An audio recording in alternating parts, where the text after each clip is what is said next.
এটা খুবই ভালো উদ্যোগ। এটাকে যদি মনে করেন যে অন্য কোনো দৃষ্টিকোণ থেকে যদি না দেখি, মানে ক্যাম্পাসের স্টুডেন্টদের যে শারীরিক যে খেয়াল বা যে শারীরিক দিকটা বিবেচনা করে যে উদ্যোগটা নেওয়া হয়েছে, এটা খুবই ভালো হইছে।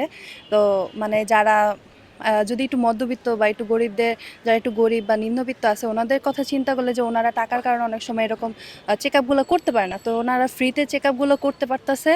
এরপরে পরের যে স্টেপগুলো আছে ওনারা এগুলা প্রতি সচেতন হবে। তো আমার মতে এটা খুবই ভালো উদ্যোগ। এখানে দেখা যাচ্ছে আমরা শিক্ষার্থীরা এখানে এসে আমাদের স্বাস্থ্যগুলো পরীক্ষা করাতে পারতেছি। এটা এটা সত্যি খুবই ভালো একটা উদ্যোগ। আর এখানে যে সমস্ত স্টুডেন্টরা এসছে তাদের সাথে আমি একজনকে দেখলাম, একজন গার্ডিয়ানও ছিল, তারাও এখানে এ ধরনের স্বাস্থ্য পরীক্ষা করাতে পারতেছে।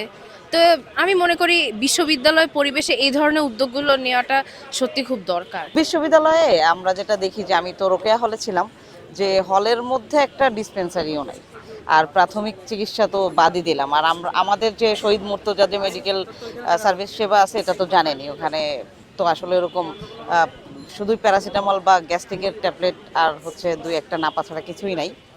তো সেইখানে এটা একটা খুবই বড় উদ্যোগ, আর বিশেষ করে নারী শিক্ষার্থীদের জন্য। এখানে আপনারা দেখতে পাবেন গাইনি কিন্তু দুই তিনজন থাকে, আমাদের প্রতিবারই গাইনোকোলজিস্ট থাকে।